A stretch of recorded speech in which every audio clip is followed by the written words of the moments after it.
बिहार में बाढ़ के हालात और आसार दोनों बनने लगे हैं। वैसे भी बाढ़ बिहार में हर साल नहीं आए ऐसा हो नहीं सकता।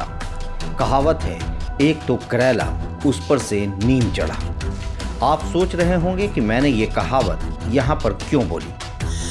वो इसलिए कि एक तो बिहार में बाढ़ मानसून के आगमन के साथ आने की तैयारी शुरू कर देती है, मगर इस बार यास साइक्लोन ने इसे और पहले आने पर मजबूर कर दिया। खैर, अब तो मानसून ने बिहार में अपनी एंट्री दर्ज कर ही दी है और लगातार बारिश भी हो रही है। लगातार बारिश की वजह से बिहार में जनजीवन बुरी तरह से प्रभावित हुआ है और उत्तर बिहार के कई इलाकों में बाढ़ ने कहर बरपाना शुरू भी कर दिया है। इस बार आया मानसून 12 साल में पहली बार समय से पहले बिहार पहुंच गया है। जाहिर है असर भी दिखेगा। मौसम विभाग का कहना है कि समय से पहले मानसून आने से पहले चरण में अच्छी वर्षा हो रही है। मानसून 12 जून को बिहार में प्रवेश कर गया था। 1 जून से 11 जून तक वर्षा सामान्य की मात्रा में हो रही थी। 1 से 11 जून तक 37 mm बारिश हुई थी, लेकिन 1 जून से लेकर 19 जून तक अपने सामान्य वर्षा से 149% अधिक है। यानी 12 से 19 जून के बीच अब तक 202 मिलीमीटर वर्षा हो चुकी है। मुजफ्फरपुर के 3 प्रखंडों में गंडक तबाही मचा रही है। जिले के साहिबगंज व पारू के दियारा इलाके में करीब 2 दर्जन गांव बाढ़ के पानी से घिर गए। दोनों प्रखंडों के करीब 600 घरों में बाढ़ का पानी घुस गया है। वहीं सरैया के कई गांव आंशिक रूप से बाढ़ की चपेट में हैं। दूसरी ओर बागमती और बूढ़ी गंडक में भी तेजी से जल वृद्धि हो रही है। औराई, कटरा और गाय घाट में बागमती का पानी तेजी से बढ़ रहा है। बूढ़ी गंडक में वृद्धि से मोतीपुर, कांटी, मीनापुर, मुशहरी और शहरी इलाकों में दहशत का माहौल है। गंडक से प्रभावित क्षेत्रों का डीएम ने दौरा कर राहत और बचाव कार्य तेज करने के निर्देश दिए हैं। वहीं सुगौली थाना कार्यालय में शुक्रवार को बाढ़ का पानी घुस गया। आनन फानन में थाने को स्कूल में शिफ्ट किया गया।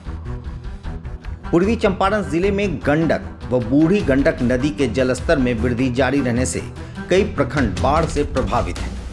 गंडक नदी के जलस्तर वृद्धि से संग्रामपुर हाजीपुर मुख्य पथ पर बाढ़ का पानी चढ़ गया है। गंडक बराज के जलस्तर के बढ़ने के साथ ही गंडक नदी से सटे झंडू टोला, चकदहवा, बीन टोला आदि गांवों में बाढ़ का पानी फिर प्रवेश कर जाएगा, जिससे लगभग 1000 ग्रामीणों के घरों में पानी प्रवेश कर जाने की उम्मीद है और वे विस्थापितों का जीवन बांध पर गुजारने पर मजबूर हो जाएंगे। अधिकारियों की माने तो हो रही लगातार बारिश से गंडक बराज का जल स्तर काफी तेजी से बढ़ सकता है, जिससे गंडक नदी के तटवर्ती इलाकों में पानी प्रवेश करने की उम्मीद बढ़ जाएगी। गंडक बराज में नेपाल से छूटे पानी के डिस्चार्ज के बढ़ने के साथ ही गंडक नदी से समीपवर्ती वन क्षेत्र में गंडक के पानी के प्रवेश की संभावना प्रबल हो गई है। वन क्षेत्र में पानी के प्रवेश के साथ ही वन्य जीवों पर खतरे की तलवार लटकने की संभावना भी बढ़ गई है। अनुमान लगाया जा रहा है कि जिस तरह से गंडक नदी का जलस्तर बढ़ रहा है, उस तरह बीटीआर क्षेत्र में कभी भी पानी घुस सकता है।